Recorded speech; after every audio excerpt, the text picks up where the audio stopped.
मुनाफिकों को मेरा नाम जहर लगता था। सुभान अल्लाह। वो जानबूझ के गुस्सा उन्हें दिलाती थी।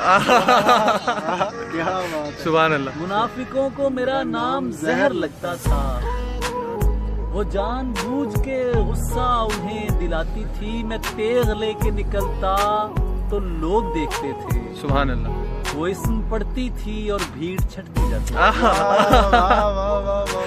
सुभान अल्लाह। वो इस्म पढ़ती थी और भीड़ छटती जाती थी। अरब लहू था रगों में, बदन सुनहरा था। अरब लहू था रगों में, बदन सुनहरा था। वो मुस्कुराती नहीं थी, दिए जलाती थी। सुभान अल्लाह। सुभान अल्लाह। उसे किसी से मोहब्बत थी और वो मैं नहीं। सुभान अल्लाह। उसे किसी से मोहब्बत थी और वो मैं नहीं था।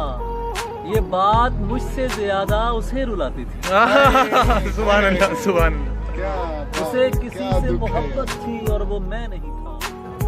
ये फूल देख रहे हो, ये उसका लहजा था। ये झील देख रहे हो, यहाँ वो आती थी। सुभान अल्लाह। सुभान अल्लाह। यहाँ वो आती थी। मैं कुछ बता नहीं सकता वो मेरी क्या थी अली। मैं कुछ बता नहीं सकता वो मेरी क्या थी अली, कि उसको देख के बस अपनी याद आती। सुभान अल्लाह। सुभान अल्लाह। ज़ने हसीन थी और फूल चुन के लाती थी। मैं शेर कहता था, वो दास्तां सुना। सुभान अल्लाह। सुभान अल्लाह।